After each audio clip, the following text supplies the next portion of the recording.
Hello everyone, I'm Tyler Chrestman and welcome to the Chrestman Conversation.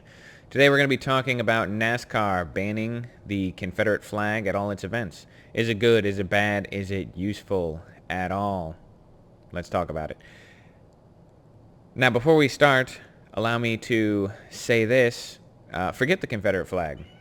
I don't necessarily love it. We fought an entire war against the South.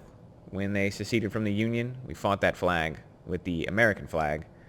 And so I'm not a huge fan of the Confederate flag. But that's really not what this is about. This is not my personal opinion about the Confederate flag. Because to a lot of people in the South, that Confederate flag does represent heritage. If you had family who fought for the Confederacy and you wave a Confederate flag around, there's chances are you really do just support your heritage. So I'm not going to say that every person who waves a Confederate flag is a racist. That is obviously not true, and you know that's a fact because there are plenty of black people in the South who also love the Confederate flag. Now, the problem with the Confederate flag is that there's a lot of people who look at that as a symbol of hate and racism, and that's really a problem.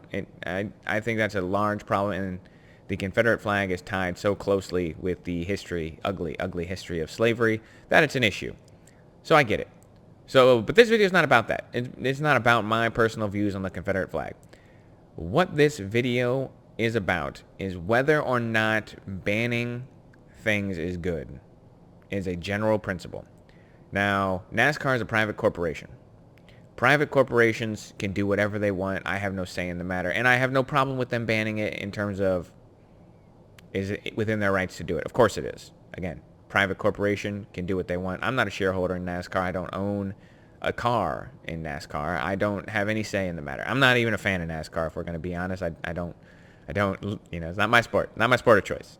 MMA, boxing, these are things I enjoy, but not NASCAR. So nothing to do with me. And yes, they are well within their rights to ban the Confederate flag. Here is my problem with banning things in general. Now, you can get a group of people together, right? You say, like, why are we going to ban the Confederate flag? And the answer from a lot of progressives will be, it's a symbol of hate. It represents racism and bigotry and is tied to slavery. And we don't need symbols of hate within our society. So we should ban it because of that. Now, if people who own stores say we're not going to wave a Confederate flag or things like that, anyone in their private capacity says that they don't agree with them, I'm all for it. My problem is if we try and look at it from a governmental standpoint. Does the government have any means to ban certain things that it does not like? Now, the Confederate flag is obviously an easy target, but my opinion on this matter will always be no.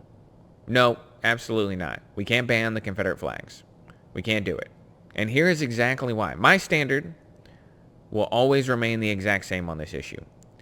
My standard is we do not ban anything when it comes to freedom of speech or expression, except in cases where it directly calls for violence.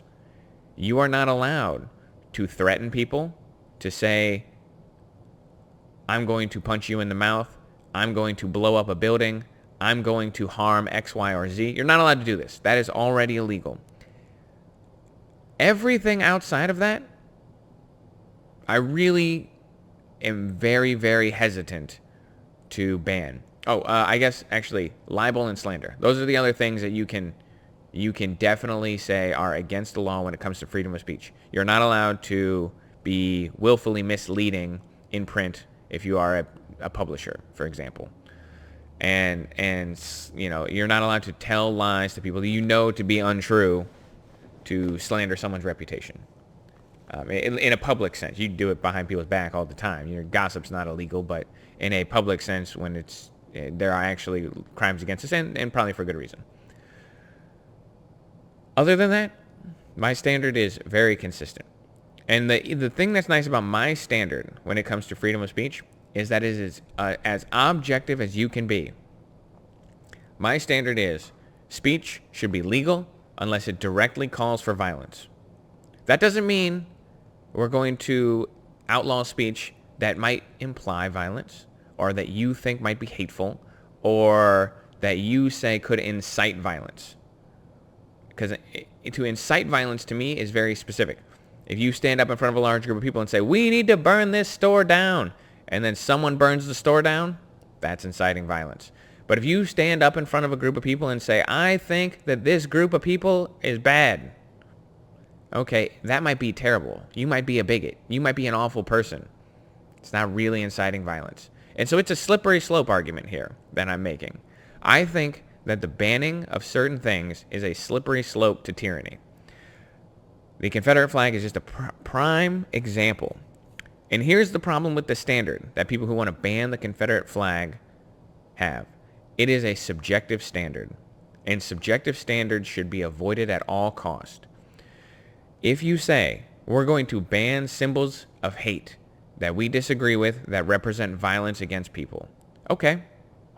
Now, the problem with that is if we get a group of people together to come up with a list of symbols, some people are going to say Confederate flag. And maybe everyone in that group will agree, and you'll ban the Confederate flag, and that's fine, according to this model.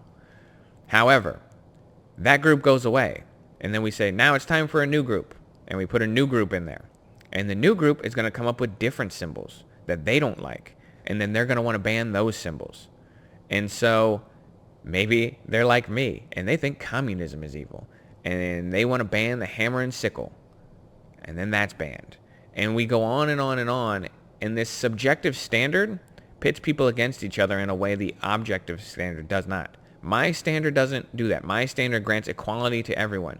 You are allowed to have your opinion, even if your opinion is simple-minded at best, and even if it's just flat out wrong. I'm not going to ban people from saying the earth is flat, even if I think those people are simpletons. I'm not going to do it. Just because they are factually wrong, I don't care. It's not up to me. And this comes down to the fundamental left-right disagreement. People who support the banning of items or the banning of certain kinds of speech, what they think is that they know what's best for other people. And this is a big problem. Because here we go.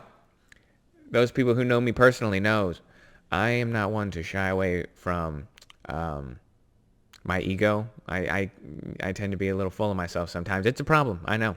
It's a problem I'm not well equipped to deal with. I'm too great. Just kidding. But I am humble enough to say I do not know what's best for other people. And I don't think other people know what's best for other people. This is actually the libertarian standard here.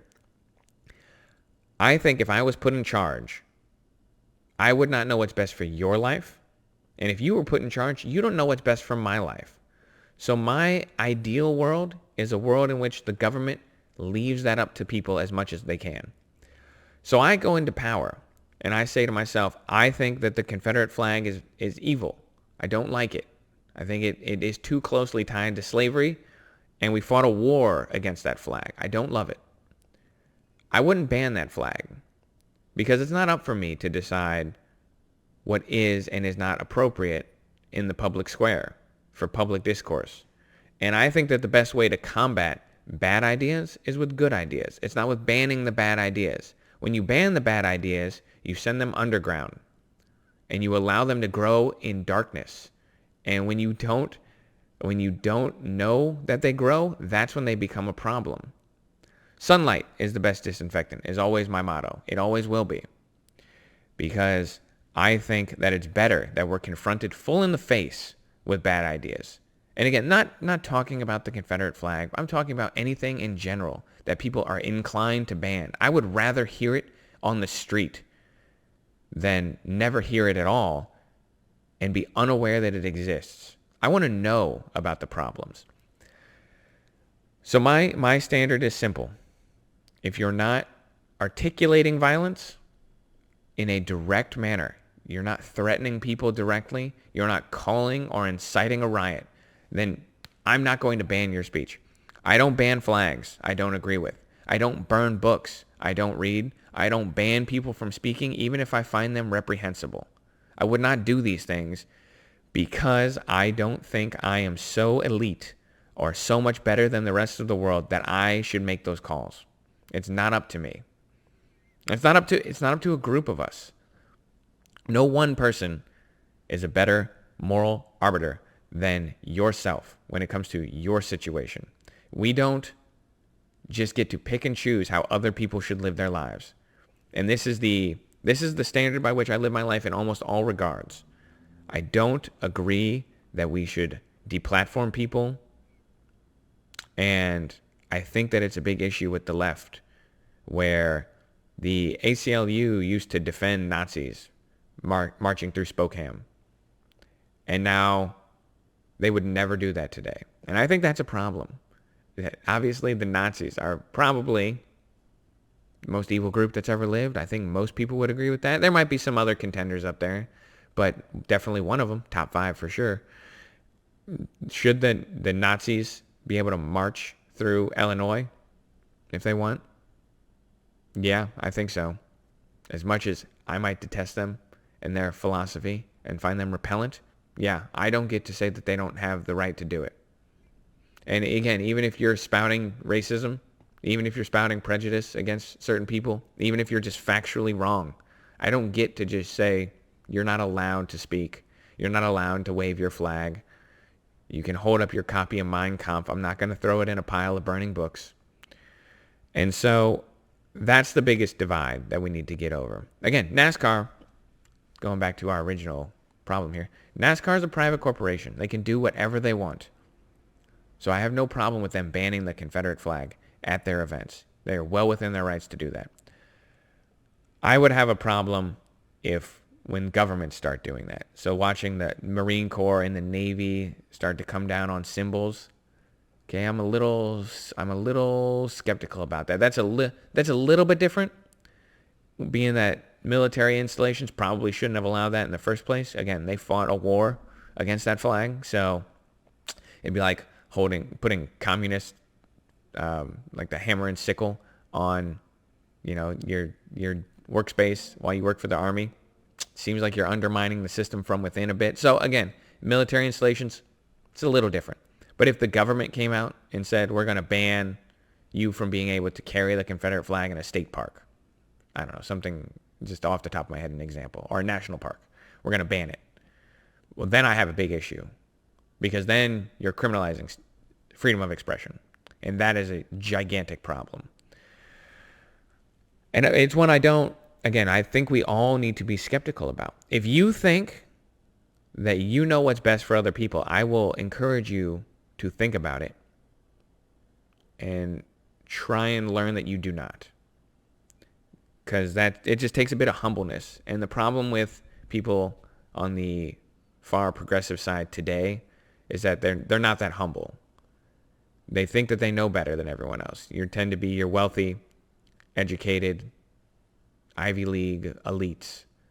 They all lean very left. They're all very smart individuals, and they all are very well aware of the fact that they're very smart, and they think that they should tell the plebes how to live their lives.